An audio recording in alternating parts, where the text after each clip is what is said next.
So basically what I'm trying to say is, church, my brothers and my sisters, what happened? What happened to the church having a clear message? What do we represent? Because in one vein, and I know a lot of other people feel me on this, we are talking about witchcraft, devil worship, and playing CDs back.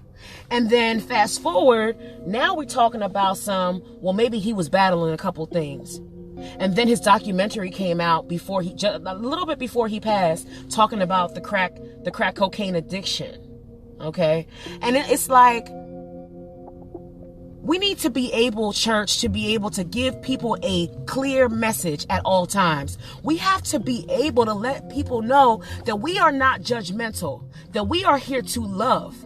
And we let God take care of all that other extra stuff. See, we say it, guys, but a lot of times we don't really practice what we preach.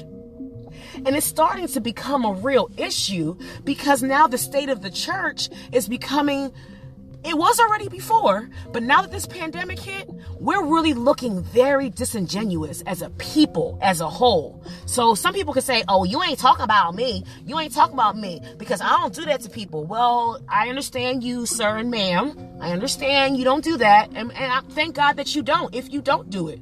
But the church as a whole, we're talking about how we're represented as a group. And we're not being taken seriously, y'all. This industry that DMX was in, the industry that gospel artists in, the industry that a lot of entertainers are in, is an industry that will create whatever persona that will sell the best. Okay? Whatever persona will sell the best is going to be presented to us. Okay? I'm not going to go there and name certain gospel artists. Okay? But it's clear, if you even have a piece of discernment, to know that what an artist is singing and how they living is totally disjointed. I'm talking about with them singing in tongues and all in the live recording. Okay? If you have discernment, if you have critical thinking, then you know what the fruits of the Spirit are. You know that when someone is genuine, how that looks. And my problem is that a lot of times the church will take what's being presented by the industry, what's being presented by society, and take that as the gospel truth. Didn't Jesus come to die to show us that that's not the way things should be done? What did they think about Jesus? For those who believe, what did they think about him before he was crucified? He was crucified, so obviously they thought something pretty negative about him. Okay? And we're taking that same energy, like we're doing that same energy, and we take it and we put it into people that we deal with, our brothers and our sisters, whether it be in the industry or our brothers and our sisters in church, or the ones we see in our at work environment, or especially on the street. People should know that you're loving.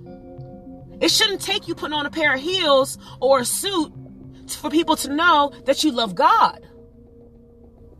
This is really becoming an issue here, y'all, because we're starting to pin people. Now imagine how many death threats and how many negative things Christians came and said to DMX about how he was living and about his music. Imagine how much mail, even back in the day, how much handwritten mail that man probably got from people from Christians that said that he's wrong and that he worships Satan and he should have no business doing that and so forth and so on. Meanwhile, this man is full on addicted to drugs, not from his doing, but because he was tricked into it, and he's also bipolar.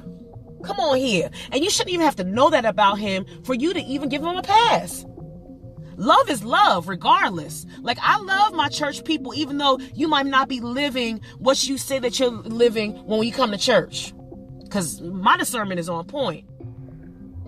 And every issue in the church is not necessarily if you gay. I'm talking about people with misogyny. Gluttony is a deadly sin. Things of that nature. Like, we living in some things that some people have no plans of being delivered from because they think it's okay. But want to point the finger when it comes to somebody cheating, or when it comes to same-sex relationships, or so forth and so on. And I'm not here to say whether or not that's right or wrong. What I'm here to say is I'm going to love you regardless, because I have no hell to put you in. And honestly, none of us Christians had no hell to put DMX in when we were listening to his CDs backwards.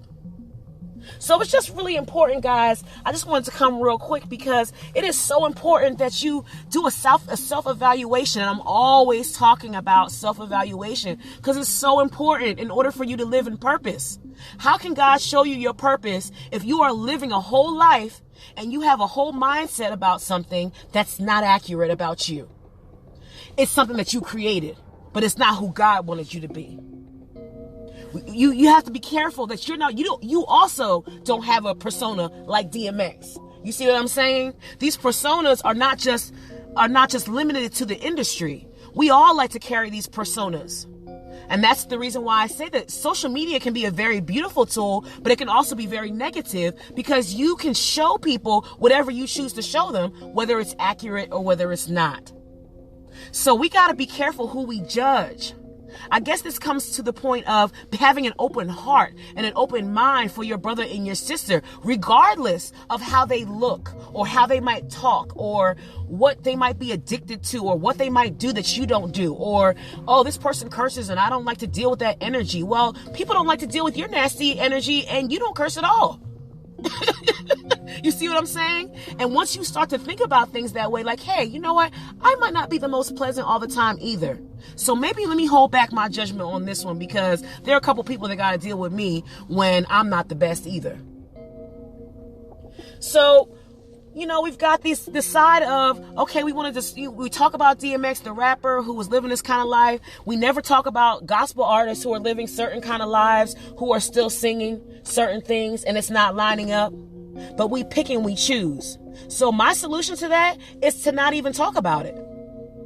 Don't play anybody else's CDs backwards, or it's not even CDs anymore because people playing tracks backwards, regular tracks backwards. Stop doing it. Stop putting judgments on things that you don't understand the true entire meaning, because somebody might have been blessed from DMX's prayer. We don't know that.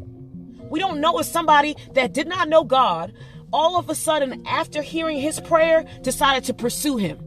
They're like, hey, if that man that acts like this and talks like that can still profess the name of God from his mouth, hey, I need to figure out who this God is.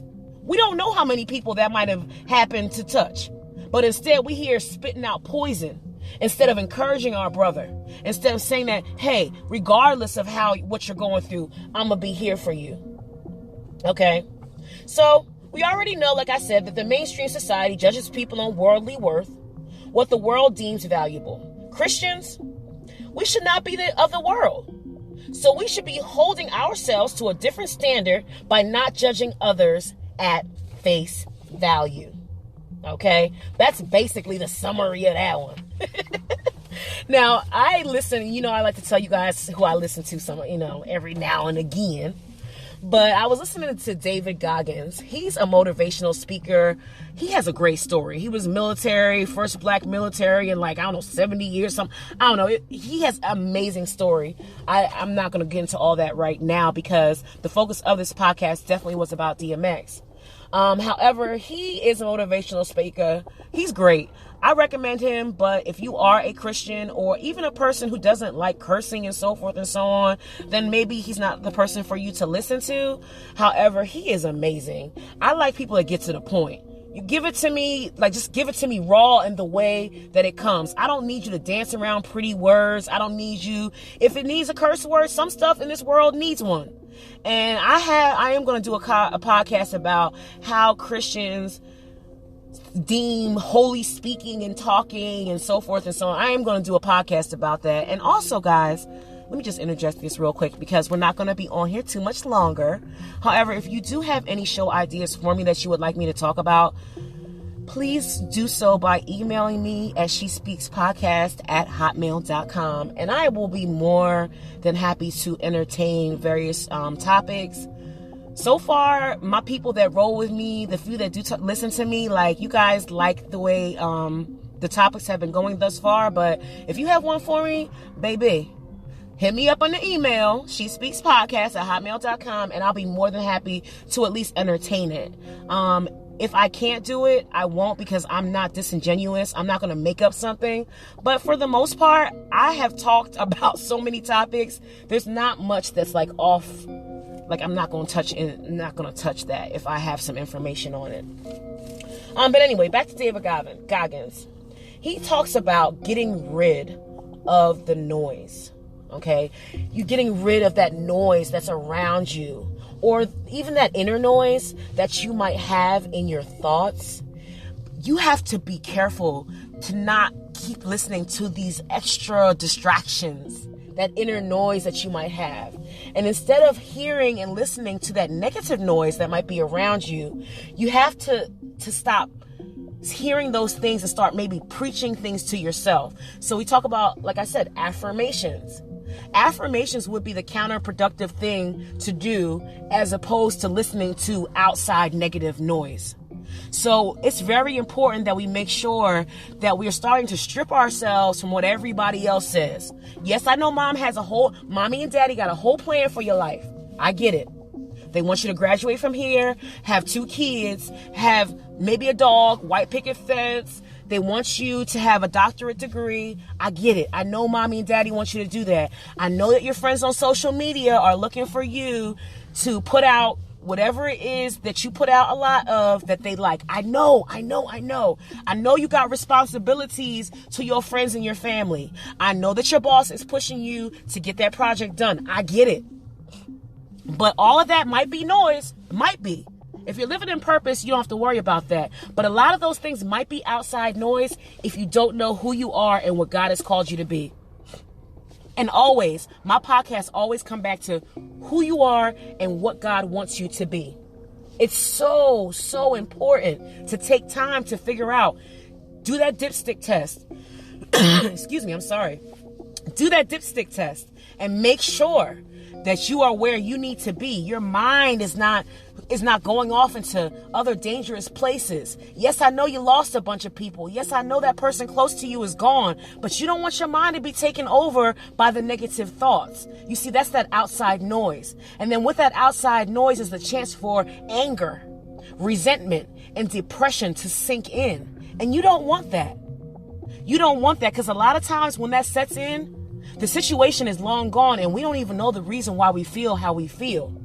So what we need to do is to be able to be conscious in removing that outside noise and making sure that we are focused on the purpose that God has for us and not everybody else around us. So basically, we got to stop preaching to everybody else about what they need to do. Stop preaching about, hey, you should have done this, you could do this, blah, blah, blah, blah, blah. And if you're doing motivational speaking to other people, like, that's fine. It's fine. All these things are good. You can tell other people what's wrong with them in their lives and so forth and so on if you checking yourself in the process. It's the humility for me. It's that whole humility pack.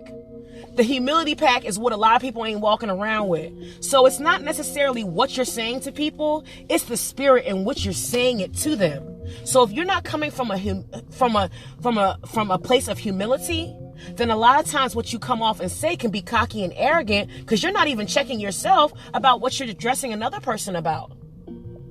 So we need to stop preaching to others and we need to preach more to ourselves. So instead of having full-out Bible studies about listening to music and playing it forward, backward, to the sides and everything like that, that's not really productive. That's not going to help us as Christians become better people by telling me to stop listening to one person. Because the enemy understands that this is more about so many other things other than a couple songs. Like, your soul is at stake. And normally when your soul is at stake, it's about the simple, small things that you deal with on a daily basis. And baby, I promise you, you are never dealing with DMX on a daily basis. So the chances of him turning you into a devil worshiper are very, very, very low. I don't want to say none, because I can't say what other people will do, but it is very, very low. This is about you. This is about the decisions that you make. And don't ever put that on anybody else. We've got to start taking accountability for ourselves. And the mantra that we've got to continue to say to ourselves are these 3 things. And they quick mantra. And then we're going to get up out of here. Okay? I am what God says that I am. Okay? So we're removing the noise. And we're going to say, I am what God says I am. You can say what you want to. You can do what you want to. But I am what God says that I am. I also, number 2, I love others unconditionally as God has done for me. Once again, I love others